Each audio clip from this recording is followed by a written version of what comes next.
ఈ చుట్టుపక్కల ఉన్నటువంటి ప్రాంతాల్లో నివాసం ఉంటున్నటువంటి వాళ్ళ ఎంప్లాయీస్ ఎవరైతే ఉన్నారో వారు విశాఖపట్నానికి రీలొకేట్ అవ్వడానికి ఆసక్తి చూపుతున్నారు అనేటువంటి మాట వారు కూడా చెప్పడం జరిగింది, చూసాం. కానీ ఈ కంపెనీల పేరిట ఏదైతే ఈ మేజర్ కంపెనీస్ టీసీఎస్ అని, కాగ్నిజెంట్ అని, ఇన్ఫోసిస్ అని కంపెనీల పేరిట వీళ్ళని ముందున పెట్టి దీని వెనకాదల పెద్ద ఎత్తున భూపందేరం జరుగుతూ ఉందనేటువంటిది ఈ సందర్భంగా ప్రజలు గమనించాలని చెప్పి కోరుతా ఉన్నా. పెద్ద సంస్థలకు భూములు ఇవ్వడంలో తప్పలేదు, వాళ్ళని ఆకర్షించి వాళ్ళని తీసుకొని వచ్చి వాళ్ళని ఇక్కడ ఎస్టాబ్లిష్ చేయమని చెప్పి అడగడంలో తప్పలేదు, దాన్ని ఆహ్వానిస్తాం. కానీ రియల్ ఎస్టేట్ సంస్థలకి ఎందుకు మీరు భూముల కేటాయింపులు రూపాయికి ₹10 ఎందుకు చేస్తూ ఉన్నారు? దీంట్లో ఉన్నటువంటి మీ స్వలాభం ఏంటి?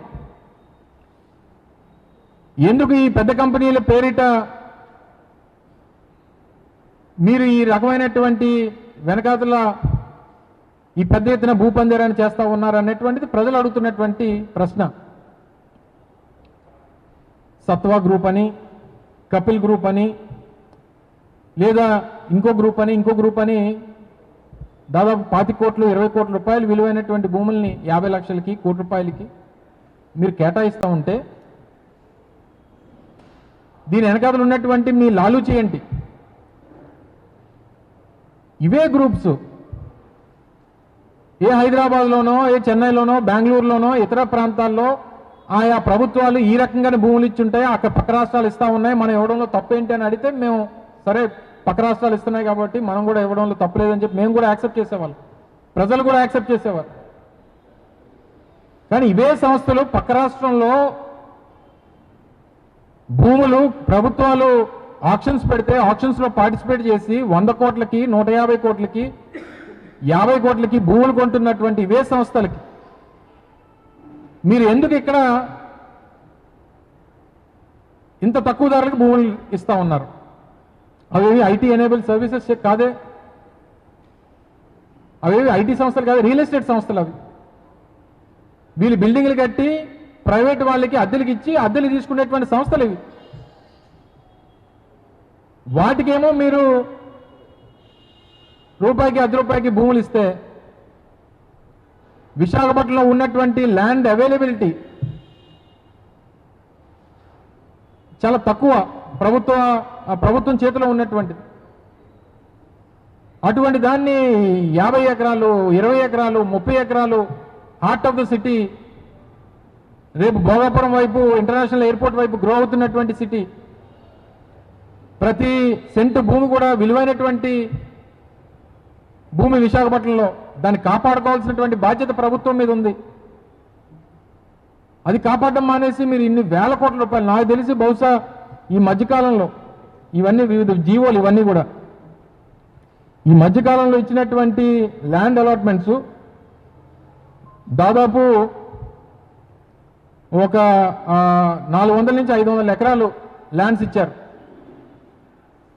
ఏది కూడా 10 నుంచి 20 కోట్ల రూపాయలు తక్కువ ఏ భూమి లేదు మార్కెట్ వాల్యూ. అవన్నీ 50 లక్షలకి, రూపాయికి, ₹10 ఇచ్చేస్తే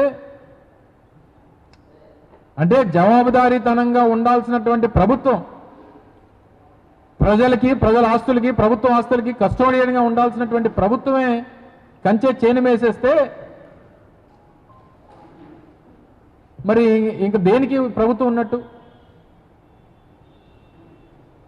మళ్ళీ ఇది ఒకటే కాదు, వీళ్ళు ఇచ్చినటువంటి జీవోలో సహజంగా ఏపీఎస్సీ ఇచ్చేటువంటి దాంట్లో మిక్స్డ్ యూసేజ్ అనేటువంటిది 20% 30% అనేటువంటిది ఉంటుంది. కానీ వీళ్ళు ఏదైతే సత్వాకి ఇచ్చినటువంటి దాంట్లో లేదా కపిల్కి ఇచ్చినటువంటి దాంట్లో 50% రెసిడెన్షియల్ కింద వాడుకోమని చెప్పి ఇచ్చారు.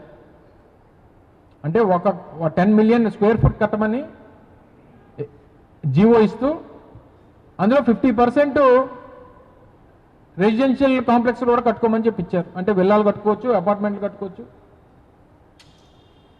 అంటే విల్లాలు, అపార్ట్మెంట్లు కట్టుకుంటే ఎంప్లాయ్మెంట్ జనరేట్ అవుద్దా? ఏపీఐసి అనేటువంటి సంస్థ ఉన్నటువంటిదే ఈ సంస్థలకి ల్యాండ్ అలాట్మెంట్ చేయడానికి ఆ ల్యాండ్ అలాట్మెంట్ ద్వారా ఏపీఎస్సికి రెవెన్యూ జనరేషను, రెండోది రాష్ట్రానికి ఎంప్లాయ్మెంట్ జనరేషను, ఇదన్నీ కూడా సహజంగా ప్రభుత్వానికి వచ్చేటువంటి అడ్వాంటేజెస్. కానీ ఈ అలాట్మెంట్స్ వల్ల ల్యాండ్ తక్కువ రేటుకి ఇచ్చారు, క్యాపిటల్ సబ్సిడీ అంటే వాళ్ళకి నిర్మాణానికి అయ్యేటువంటి ఖర్చులో 2,000 రూపాయల దాకా క్యాపిటల్ సబ్సిడీ వారికి ఇన్సెంటివ్ కింద ఇస్తామని చెప్పని అంటారు, అప్ టు మ్యాక్సిమం 2,000 రూపాయల వరకు అని. ఒక ఎస్ఎఫ్టీ కట్టడానికి ఎంత అవుతుందండి? మా అయితే 3,000 రూపాయలు అవుద్ది, 3,000 రూపాయలు, మా అయితే 2,500, 3,000 రూపాయలు ఎస్ఎఫ్టీ నిర్మాణానికి. అది ఎస్కలేట్ చేసి 4,000 రూపాయలు అని చూపిస్తే 2,000 రూపాయలు గవర్నమెంట్ తిరిగి ఇస్తామని చెప్పి పాలసీలో పెట్టారు, వాళ్ళకి ఏదో ఇచ్చినటువంటి జీవోలో పాలసీలో. అంటే భూమి చౌకగా ఇచ్చి వాడి బిల్డింగ్ కట్టడానికి డబ్బు ప్రభుత్వం ఇస్తే వాడు ఏం చేస్తున్నట్టు? అసలు ఈ రాష్ట్రానికి వచ్చేటువంటి ప్రయోజనం ఏంటి? ఇక అపార్ట్మెంట్లో విల్లాలు కట్టడం వల్ల ఎంప్లాయ్మెంట్ జనరేషన్ ఏమవుద్ది? వాడు రియల్ ఎస్టేట్ వ్యాపారం డబ్బు సంపాదించుకుంటారు తప్ప ఎక్కడ కూడా రాష్ట్ర ప్రయోజనాలు ఎక్కడ కూడా అందరూ కనబడట్లేదు. రెండోది, కొన్ని ఇచ్చినటువంటి జీవోస్ కానీ ఇచ్చినటువంటి ఏవైతే కంపెనీలకు ఇచ్చినటువంటి జీవోస్లో ఎక్కడన్నా మీరు కడితే తప్ప, మీరు ఇది రీచ్ అయితే తప్ప మీకు ఇది లీజ్లో పెట్టడం కానీ, లేదా వాళ్ళు రీచ్ అయిన తర్వాత మేము మీకు రిజిస్టర్ చేస్తామని చెప్పింది ఎక్కడ లేదు. నేను సంబంధించినటువంటి శాఖ మంత్రిగా పనిచేశా. ఈ రాష్ట్రంలో ఏపీఐసి ద్వారా లేదా ప్రభుత్వం ఈ రకంగా ఎలకేట్ చేసినటువంటి ల్యాండ్స్ ఎవరో ఒక డిపిఆర్ పట్టుకొని వస్తాడు, మేము ఇది కడతాం, ఇది చేస్తాం, ఇంతమంది ఉద్యోగాలు ఇస్తామని చెప్పి వస్తాడు. సహజంగా ప్రభుత్వం భూమి అలాట్ చేస్తుంది. వాడు ఒక సంవత్సరం తర్వాత 2 సంవత్సరాల తర్వాత మనం ఎందుకు కట్టలేదని చెప్పి నోటీస్ ఇచ్చామంటే కోర్టుకు పోతున్నాడు.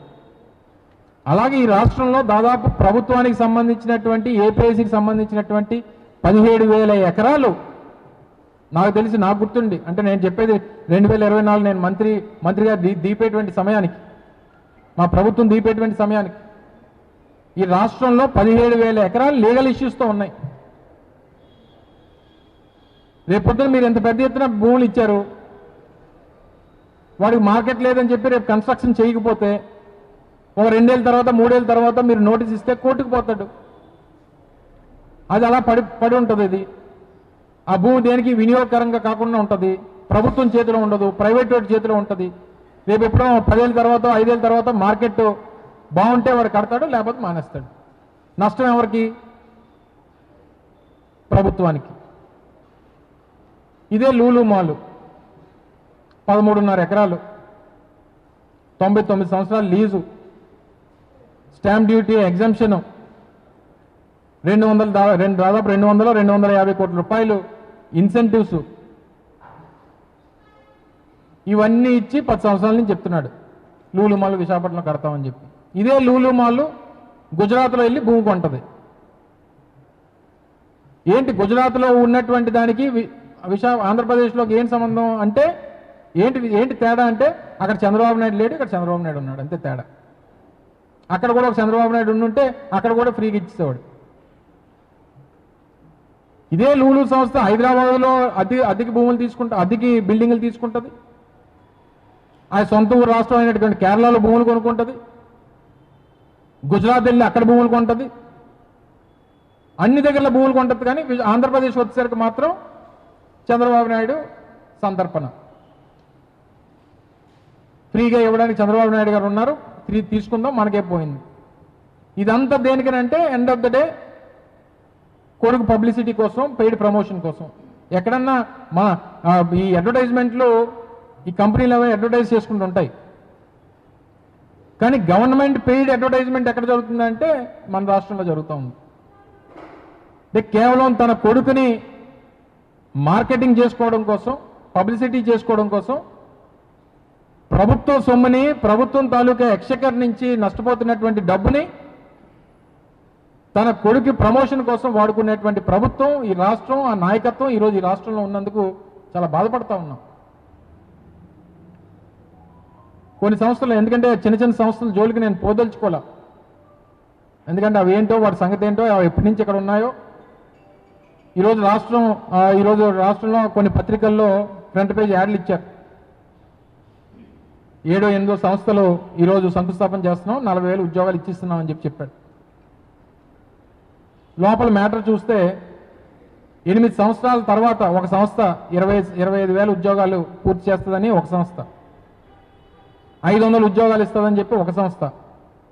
అందులో కొన్ని సంస్థలకి మేము ఉన్నప్పుడే ల్యాండ్ అలాట్మెంట్ జరిగినాయి. ఇది కంటిన్యూస్ ప్రాసెస్, అది జరుగుతూనే ఉంటుంది. 10 ఇయేనా? వీళ్ళు ప్రామిస్ ఏంటి? 5 సంవత్సరాల్లో 20 లక్షల మందికి ఉద్యోగ అవకాశాలు.